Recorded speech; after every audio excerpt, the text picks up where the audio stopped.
the Hollywood Improv, it's the Nighttime Show. With us, as always, our head writer, Matt Walker. I'm the voice of the Nighttime Show, Mike Black. And today we have a very special guest, starring in over 170 episodes as Erica on the GOLDBERGS and Schooled, also on X Factor, Hayley Orrantia. And now... Hello, Hayley. She did 170 episodes of her show. Meanwhile, I've been busting my ass for 20 years in Hollywood and have done barely 6 commercials. Oh, my. And now our host, a man who drank Crystal Pepsi and chased it with Pop Rocks and lived to tell the tale, Stephen Kramer Glickman. It's the truth, and I'm dead. Nice job, Mike. Nice job. Hayley, this is so exciting to have you on the show. This is a big treat. I'm a big fan. Big fan. Thanks. I'm thrilled, too. Thanks for having me. Yes. Of course. The second Goldberg child on our show. Yeah, we had Sean. Yes. And you also had AJ, I saw. AJ, yes. Yeah, AJ was on the show. And we Mindy had Sterling. Mindy Sterling's been on the show. Yeah. Brian Baumgartner's done your show. Brian's done the show. Yeah. Jeez, well, you just are hitting everybody. That's Yeah. great. Yeah, just a bit. I'm big. So, do you have Jeff Garland's phone number? Can we? No. I have Jeff Garland. I will call Jeff. I honestly never missed an episode. I've seen it since the beginning. A big fan of everything that you guys have done on the show. I thought it was. I've always thought it was a very funny thing, and it's pretty crazy. But you are so fucking talented. It is just outrageous. Like, I knew that you could sing. Thank you. I saw you sing on the show a bunch. And What was the name you wanted to give her, Stephen? Oh, the actress with the golden voice. That's what we were gonna go with that. But yeah, it turns out Taken. I guess I knew it. Someone else was going with that. Probably Beyonce. I get I it. think so. I think that's what it was. No. Once I started seeing you on the TikToks and doing the songs on the TikToks, I was like, mother of pearl. I was like, she's just so talented. It's just incredible. How has that been for you? It feels like you've been doing a lot of great stuff on there, especially doing great stuff with your boyfriend, who's also hysterical. Thank you. Yes, my boyfriend Greg Furman. He's like the reason I got into TikTok, and he massively regrets it now because he told me he's got a good start on social media stuff, specifically like through Instagram, and he's discovered TikTok before I did and was like, Hayley, you got to get involved. It's what the kids are doing. It's a fun platform to edit stuff on. You would love it. I'm like, I don't know. And then right before quarantine started, I jumped on, and I'm so addicted. Like, I have to go to therapy. It's really bad. And now he hates it and wants me to stop touching my phone. But how long have you guys been together, the two of you? We're coming up on 2 years, like next week, I think. There was a story that you congratulations. told. That's a huge deal. That's like 75 years in Hollywood. Yeah, Right? absolutely. It's a long time here. They're like Hume Cronin and Jessica Tandy of their generation. Yes. There was a video that you posted, and I wanted to, instead of just playing it, I thought if you wouldn't mind telling the guys about it. It was this story about you going skiing or something with him, or you guys in the beginnings of the relationship, kind of what that was about. So we went, this was actually this last New Year's. So even though I had met his friends and like hung out with a few of them beforehand, they were doing a big like group. They always do a big group trip to Big Bear. And this was my first time getting to like do the big group trip. So I'll go skiing, and I've skied before, but I just like need to find my footing because it's been a really long time. So I tell them, guys, can we just like go on a couple bunny hills for a quick sec, and then like I can work my way up to like the blues even, I just need a minute. And they're like, yeah, sure. They immediately take me to a Black Diamond, like top of the day. And I'm bawling. Like, I get off of the... Now, people have died on those, right? On the Black Diamonds. Yeah, they're not... Like, oh my God. I get off of the ski lift, and it goes to that point where it immediately goes down, like directly down Right. to my death. And they're like, okay, and they get started, and I first of all, just have to have a minute to like talk myself through whatever. I start going maybe a foot and I collapse to the ground, cling to the mountain, and I'm just falling so much. I'm not even kidding. Steam had formed inside of my goggles. Oh my god! And he had to like tell his friends eventually, like, just go without us. Like, we'll figure it out. And he's like, we can get you back on the ski lift. Just crawl up there and then go back down again. And I'm like, I am not doing that. He always says that I'm like Dennis Quaid's fiance in The Parent Trap. And so I refuse to like, that's to have that be. That's such a rough character too. Right?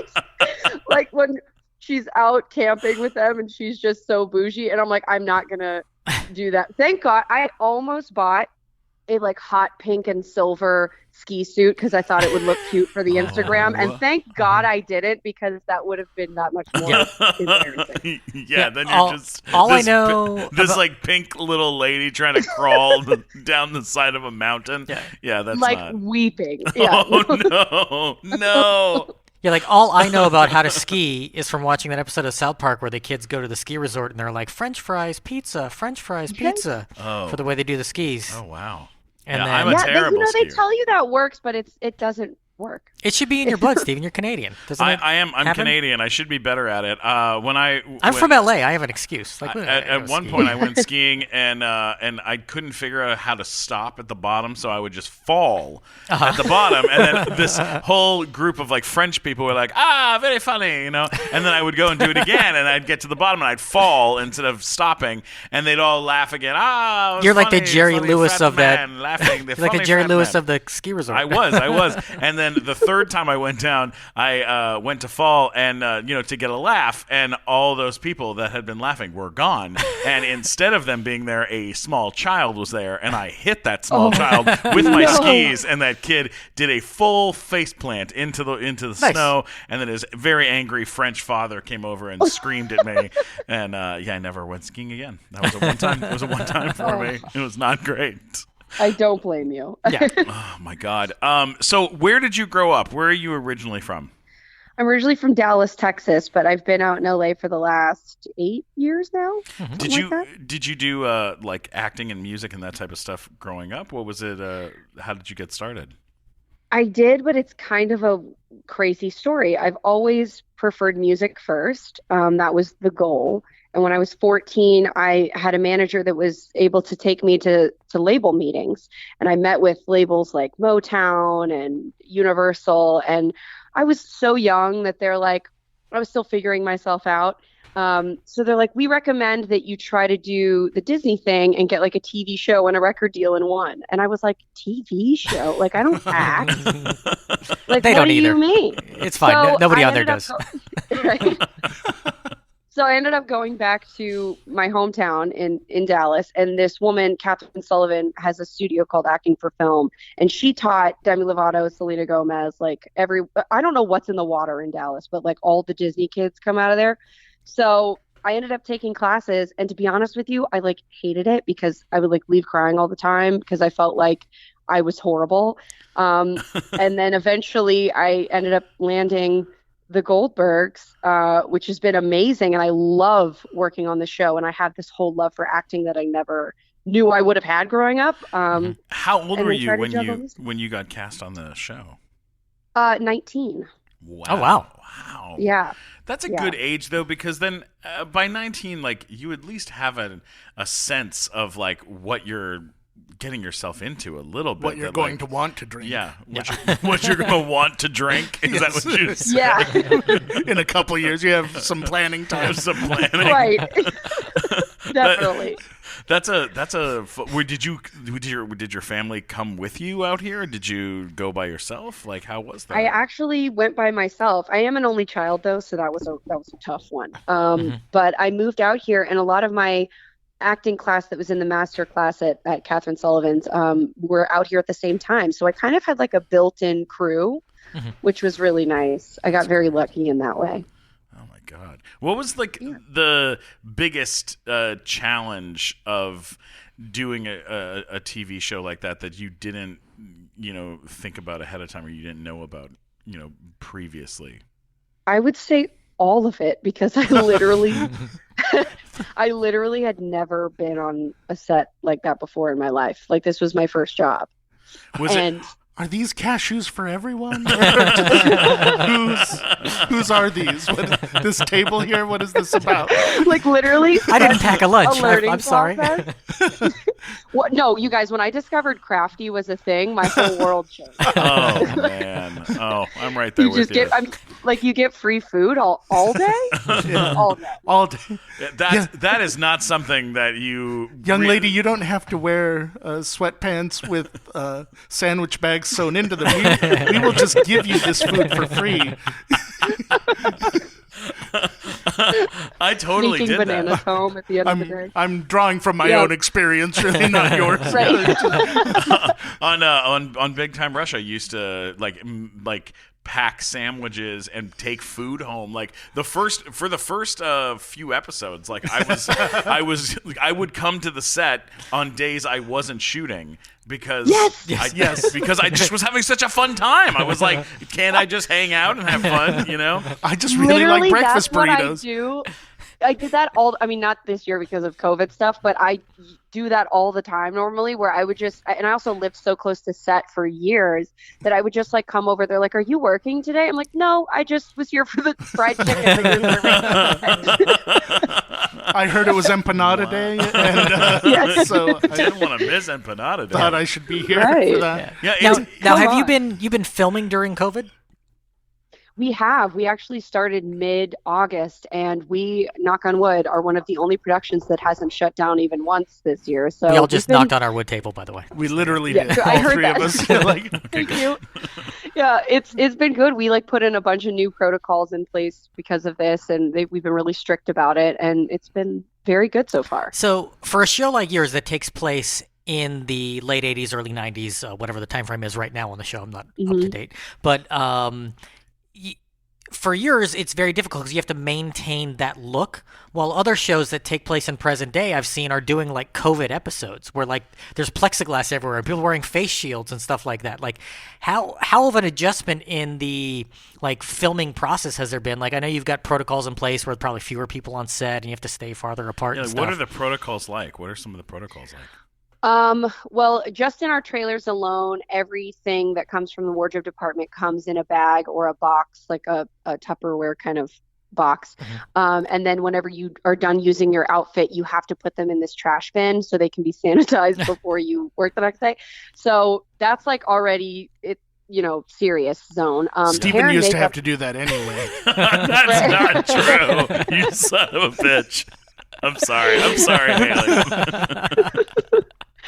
Hair and makeup probably have it the worst though, because they, at the beginning of this year, our COVID officer was forcing them to change their gowns and gloves between every person they were doing hair and makeup for and touches. Wow. So before we would go on to set, they would have to change their gowns and gloves in between doing everybody's touches. So if we had a lot of people that day, it would take forever. But they finally let them leave their gown on, like the same gown on, because we're breathing each other's air anyway on set. Like it's so dumb to have to do that. But we also get tested 3 times a week. And they've broken up every department into different zones, some of which are allowed to be on set with the actors, most of which are not. So we're just like on major lockdown. Yeah.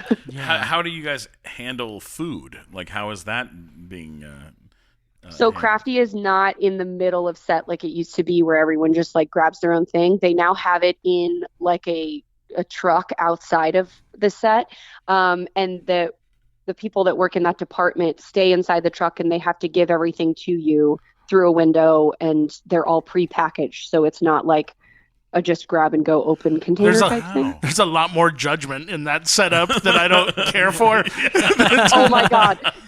Do you need another Oreo, I haven't gone for this year. Yeah. Yeah. Ridiculous. Oh my God. You don't have to have everything chocolate covered.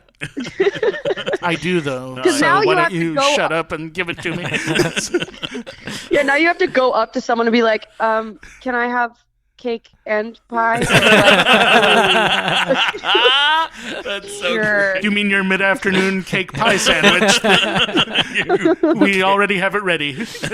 Cake pie sandwich is so good. Oh so my bad. god. All right, we got it. Let's well, before I get into this, what is the question that you get asked the most that you are sick of answering? What is your favorite thing about the 80s? Oh god, we are not Anything asking to you that do- question. Anything worry to about do with the 80s, it's always like, what kind of clothing would you like take and what would you leave? And it's just literally the same question for the last 8 years. And Here's I'm how like, to answer that question. Just Yeah. think of what JoJo Siwa is wearing right now and just answer that. That might work. I just want a giant bow in my hair and my face covered in glitter at Yes. all times. Yes.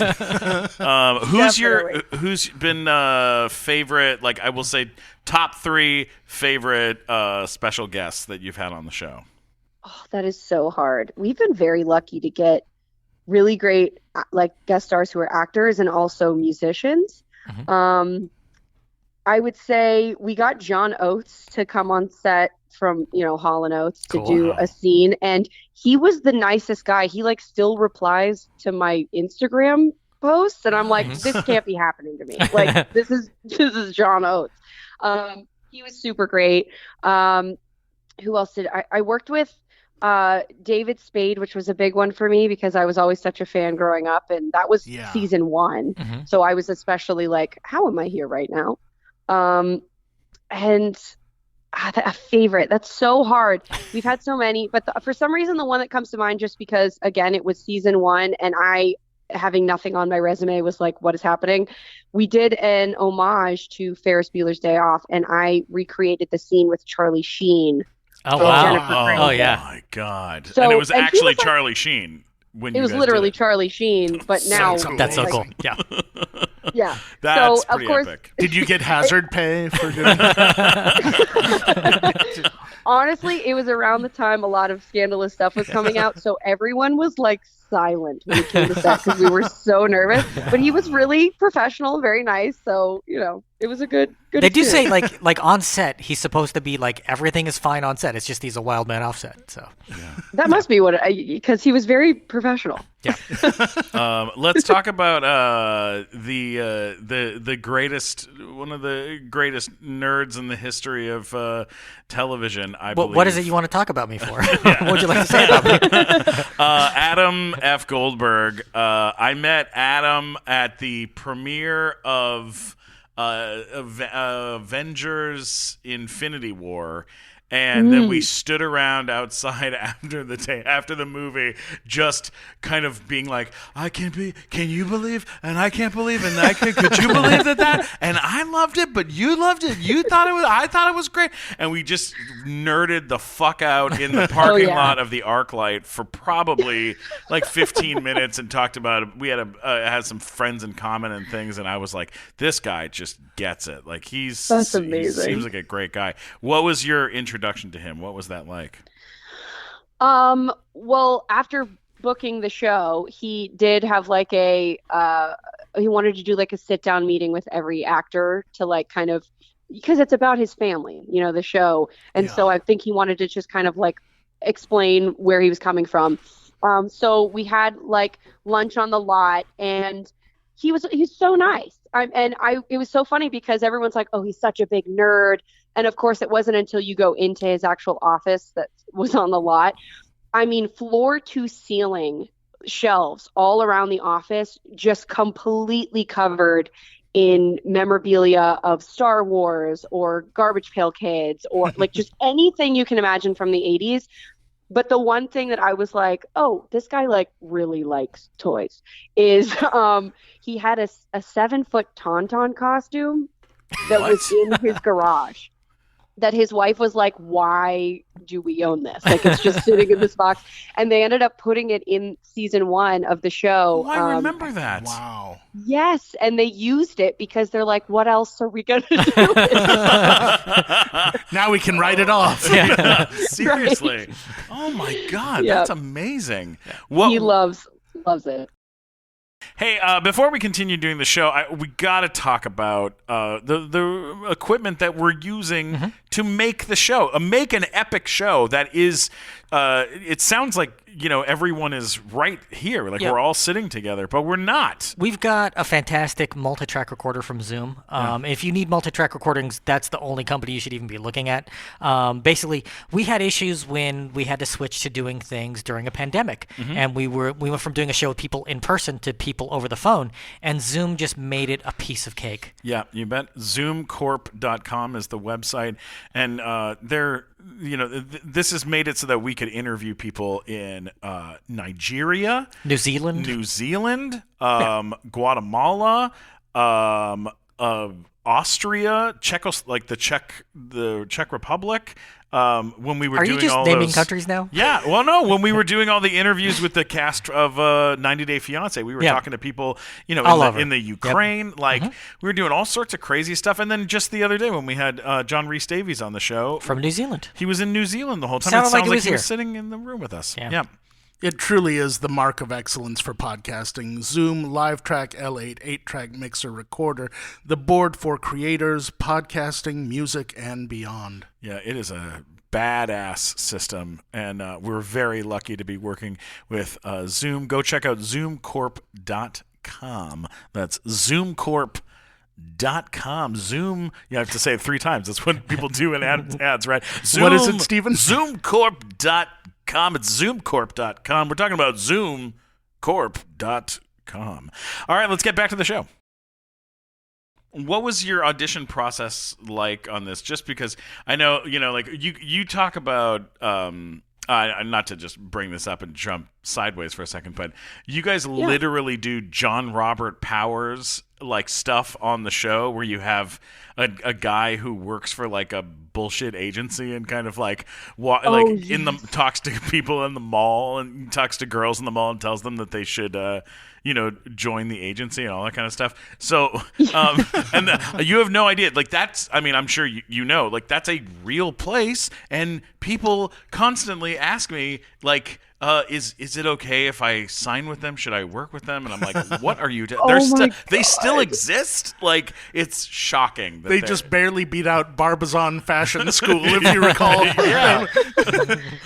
Yeah, no, that character is John Calabasas on our show, played by Rob Hubel. Yes, it's so good. Rob Hubel's a genius. What was the process of you getting cast on the show? What was the audition process, callback process? What was that like for you? Well, it was very unique. I did already have an agent out here in LA, even though I was still living in Texas. And he would send me auditions that I could self-tape from there. But it was around pilot season of 2013, so February of 2013, that my dad and I were going to drive out here and stay for a few months for pilot season. And the day I was driving in, we had, I don't know, maybe 4 hours left on the drive, I got an email for an audition for a show called How the F Am I Normal, which eventually became the Goldbergs. And I read this and I just was like, I have to have this part. I've never loved something more. And so the minute we got into the Airbnb place we were renting or whatever it was at the time, my dad and I self-taped it, sent it in, and supposedly from what Adam F. Goldberg and Doug Robinson have said, that I was the first person that they saw for that, which I was kind of surprising for being a self-tape of all things. And then they, had me come in to do a callback. I think I did 2 callbacks and then a meeting, and then did my first screen test, which was horrifying. But yeah, that's, after that, I guess I got the call that I booked it. And so were Wendy McClendon-Covey already locked in and Jeff Garland already in at that point, or were you pretty early on? Wendy was the only one who was locked in, and they also had said that Seth Gordon, who was the director for Horrible Bosses, was going to be an executive producer and directing. Wow. And that, to me, I love Horrible Bosses, and I love Wendy in Bridesmaids. So for me, I was like, this is the combo. I need this. So the magic happened, and we're 8 years in. Amazing. Let's talk a little bit about this cast. Wendy, what a sweet and wonderful talented person. Yeah. What she like? What first impressions? What was she like to start working with? I mean, she's amazing. I can't say she was. She is amazing. Yeah. I would say I'm like improv like you can't believe. And even though our show does stick often to what's written on the page, I remember in earlier seasons, she definitely was like every now and then would toss in a couple of things she would just fly off the top of her head. And it was just amazing to be in the same room with someone who can like think on her feet that fast and learn from someone like that. Because I personally, at least I don't feel like I'm very good at improv. I maybe have gotten a little better over the years, like working with them, but she immediately was just so kind and professional, and she's like the queen on our set. She like knows how to run the show, but she's also so friendly, and the crew, everyone's just like family. So, I mean, 10 out of 10, you know what I mean? Yeah, she was at the Improv one night when we were doing Nighttime Show live here at the Improv, and she was just hanging out pre-show, like chatting with with Mindy Sterling or someone like that who was on our show, and I was just like, this is like the nicest lady in the whole world. Like she was just so cool. Sean, we got to talk about great kid. This ridiculously adorable kid. What's he like to work with? Sean is just an angel baby, and I can't. He's 21 years old now, and I still see him as 13. And poor thing, I know he probably hates that, but when I tell you, I have never once in 8 years of working with this person have seen him angry, not once. Really? And it's unbelievable to me because everybody has a rough day, whether it's from something outside of set or you're frustrated with the scene or whatever it is. Like people at some point have a day where they're just frustrated. And he has never been anything but incredibly kind and humble and hardworking. He's just like an unreal human being. And I say that so wholeheartedly. Like there's times where me and some of my castmates are like, do you think he goes home and acts like the baby from Roger Rabbit with like a cigar in his mouth? And he's like, hey, because there's just literally no way he's that amazing all the time. That's so great. I was shocked because maybe he's Canadian. It's possible. He's from Chicago, Yeah, I remember. But I remember like he did our show. And after the show, like he stuck around to watch the whole thing. A lot of times people will do the show and then they take off because they have other places to be. But he stuck around the whole time, and then afterwards he came up and he's like, "Can I get a photo with you?" And it was like, Yeah. we were like, "Oh yeah, sure, but why?" Like, yeah, he took pictures with anybody that wanted a picture, like people. And our show that night, I think, ran till 1 in the morning. 1 in the morning, yeah. And he was like, nope, happy to be here. Him and his dad were here the whole time. He's like such a sweet guy.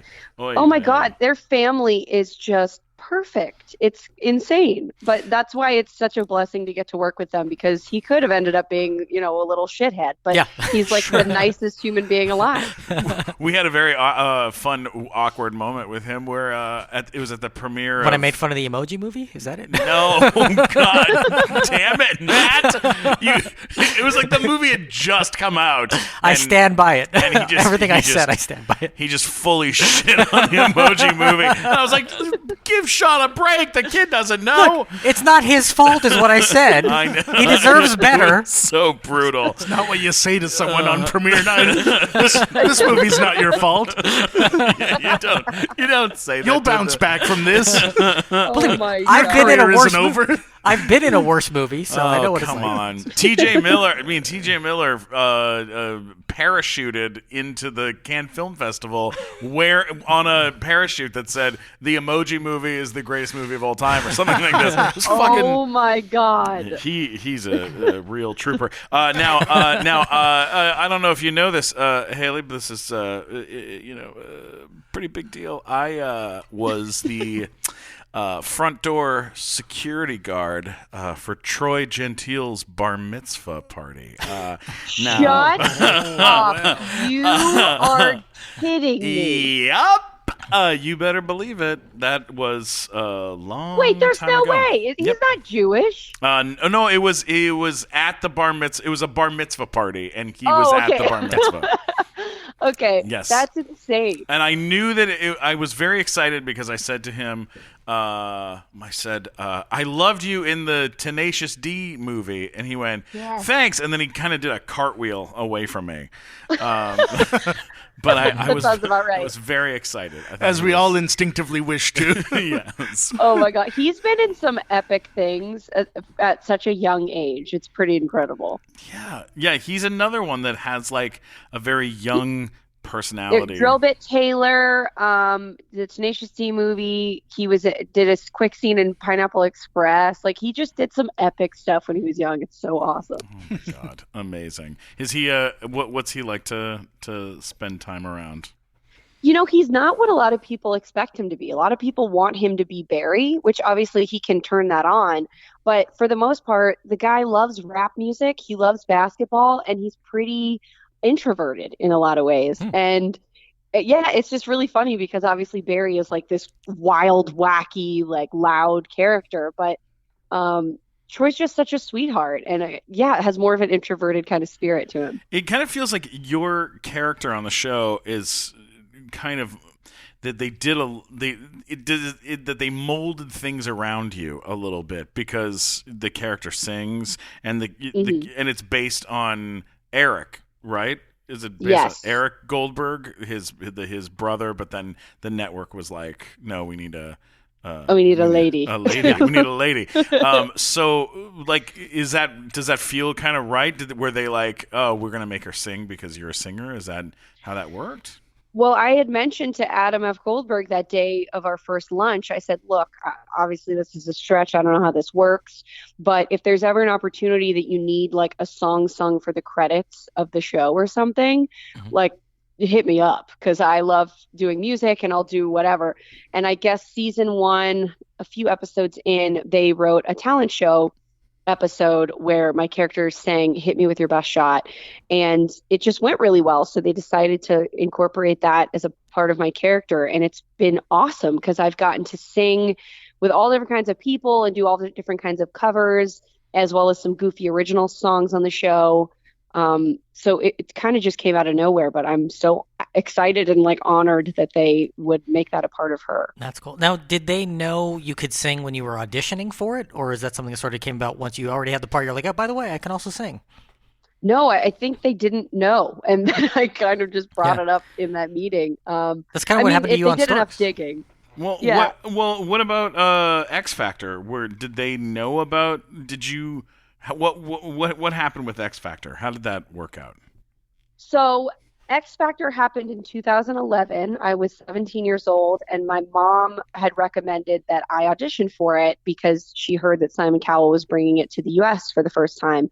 And I really didn't want to do it because I couldn't watch any of those music reality shows. They make me cringe. And also the actual statistics of anyone coming out of those shows and being successful in music is pretty slim. So It's Carrie Underwood, sort of Kelly Clarkson, and that's it. And that's about it. Yeah.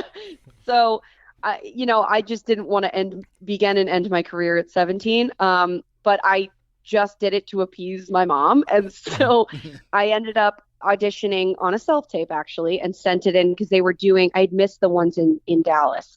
But you could submit them online and they were looking at the first like 8,000 or something. So I submitted it thinking nothing of it, but I was able to get tickets to the judges round. Like it was the first round of people getting to actually be on camera in Dallas, and it was at the American Airlines Center. So I went to go watch it, and I was in like the nosebleed section when I got a phone call that they saw my video and they wanted me to fly to Seattle to do that exact thing in front of the judges in Seattle.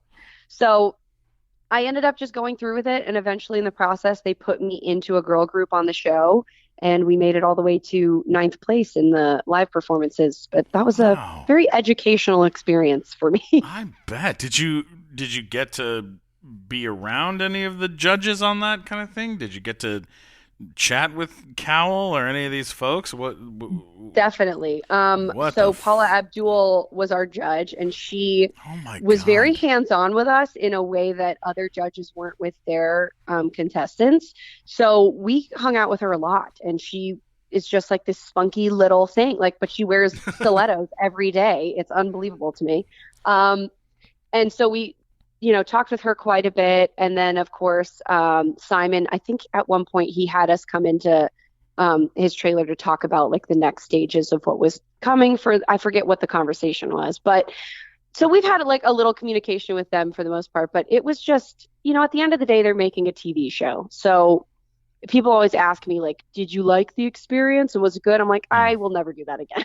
And I don't recommend my friends to do it either. But. Now, are you gonna put out an album? Are you working with a label or anything at this point? So the catch-22 of this whole acting thing of the labels recommending getting a TV show and then like get a record deal, that's not true. So that's not how that works. And I don't know if it's just the context of like if you're not on an actual Disney Channel show, but I've gone back to countless labels since season 1, and I just can't get a record deal. And it's now because they say, well, you don't really have the time for it with your schedule, and also, are you really a singer? Because you focus very much on acting. And I'm like, okay. My God. It's Stephen was just a wondering, are you catch-22. interested in collaborating with Stephen Glickman on a song? Hey, Right. come on, don't throw me in. No, I saw you've been making an album, which is awesome, but it's a lot of work. So I'm doing it independently. And for a long time, I was going to Nashville to like write and work with other songwriters, but now I haven't been able to travel this year. So I made my own studio in my garage, and I'm hoping to start making decent music out of there. So that's exactly what Tommy Lee told us when we interviewed him a couple weeks ago. Yeah, it's true. Just so you know, that's exactly what he did. Yeah, What? Tommy Lee was on the show just a couple weeks ago, and he said Hasn't come out yet, but we interviewed him. Yeah. He said he was like tired of labels kind of telling him kind of what to do, and in this day and age, you can be one of the top artists, playing on the radio and not be signed with a label. Like Alexander Zervas, I think is his name, made a song this past year. That song Roxanne, where it's like that was Sting with the Police that's in not 1983. the same person. But this guy made a song. Stuart Sutcliffe. You sons of bitches. Copeland.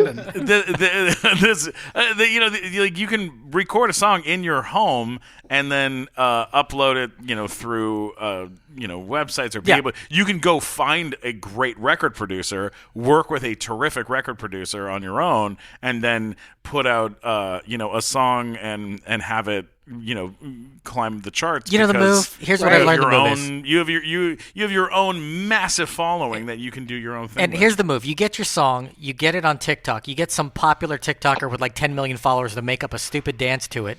It becomes popular, and all of a sudden it'll be in every commercial in America. They'll license it. Every commercial, every song on TikTok's in every commercial now. Yeah. Well, honestly, like TikTok is by far my favorite platform especially because it gives opportunity for artists and musicians in a way that no other platform will allow. It like levels the playing field for literally anyone to be successful. It doesn't matter where you come from or how you're getting started.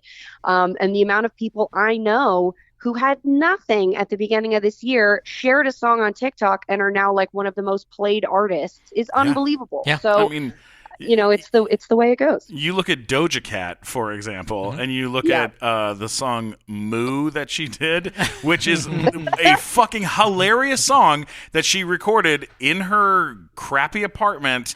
Made the music video after going to McDonald's. Like, just did it like with a bad green screen. It looks like absolute shit, and people started paying attention to it and thinking it was funny, and then checking out other stuff, and then now she is just a monster. Huge, And Hayley Reinhardt, who's a friend of mine from American Idol, she did a song at a recording studio where I believe she paid like maybe $100 to use a recording studio, and then that song is the one that it's the cover that the wise men say that Yeah, Can't Help I Falling in Can't Love. Fall in Love with You. Yeah, that song, which has been like a million commercials and stuff. It's like you can absolutely move around these people until they, come and knock down your door and beg you to come work with them. Because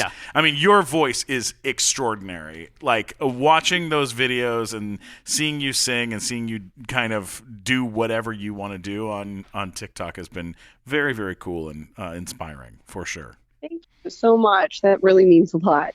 No, it's really cool. Hey, Matt, before we continue doing the show, we got to talk about what we're talking into. These Sennheiser microphones are fantastic. Yeah, they are literally top of the line. The best company in the world when it comes to microphones, headphones, audio equipment like this. I mean, it's just so damn good. If you want to sound good talking into something, get yourself some Sennheiser microphones. Yeah, it makes you sound epic. Mike Black, say something epic. Space. The final frontier. Bum, bum, bum, These are the voyages. bum, If I say any more, lawyers will get involved. We have to. Exactly. But I said it clearly, and you can hear it clearly. God, I can hear it. It sounds perfect.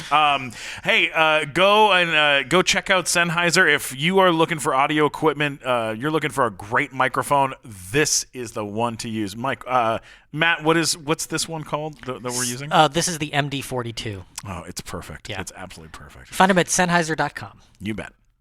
All right, let's get back to the show.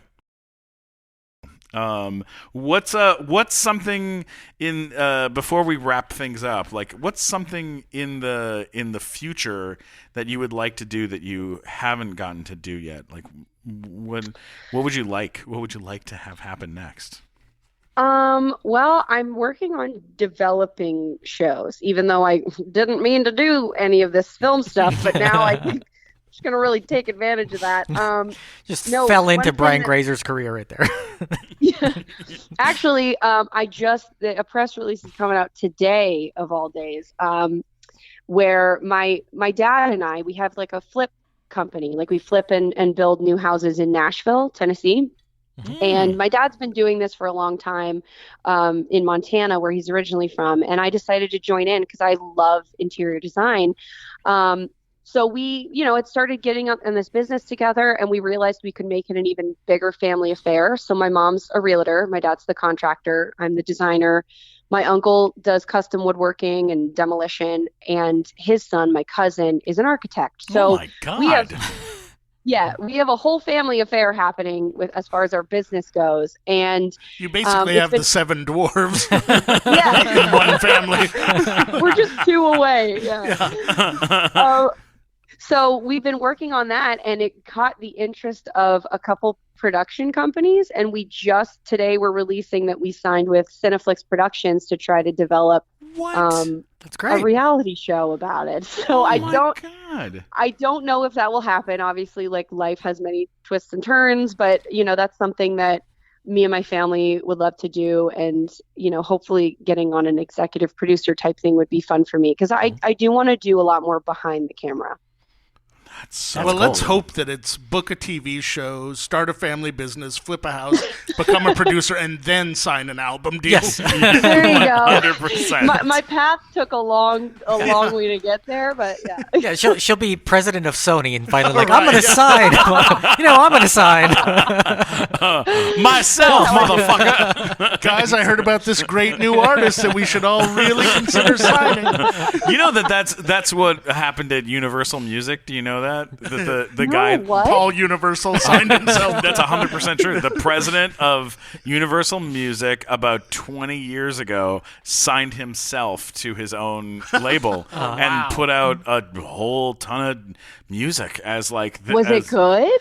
He was very talented. I mean, he had an opera grand piano in his office, and he would sit at his piano and play all day long. And it was just instrumentals. He wasn't singing. It was just instrumentals. It would have been great if he used it to settle scores with other studios. Sir, do you really want to put out a song called Fox's Movies Suck? Are you sure? I feel like that would be a conflict of interest, though, because then you'd be like, this other artist would probably probably be better for the Billboard Music Awards. But Right. Oh, what? Here's a question for you. What's it like? What's ABC like as a place to work? What are they? I know that you have to say that they're great, but Just come on, like, Where's the screw automatic? ABC. Where's the automatic Mickey Mouse clubs listening? yeah. Lovely. I mean, you're working for you're basically working for Disney. What are the benefits like of working for a company like that? I would not much. I don't know. No, I mean, like, no. At the end of the day, I love ABC, and they've been really good to us. Obviously, like at this point, we're very grateful that we have the platform that we do. I'm now meetings I've had in a really long time, and I mean, I would say the only benefit other than that would be getting to the front of the line at Disneyland, but I was just going to ask, have you got to go to any of the secret areas at Disneyland? Actually, yes, only because we shot our season 7 premiere episode at Disneyland. And so we were there at like 6 a.m. before the park opened, and we were writing like this ride for a scene, and afterwards we were able to like wander around and like go on a couple rides. We got to see like the Star Wars area that had just opened up, and so that was really, really cool. It was funny because that day was epic with like riding rides and having people coming and like, oh my God. And then we ended that day in like a parking lot like far away from Disneyland, like sweating. Hayley, you're breaking up.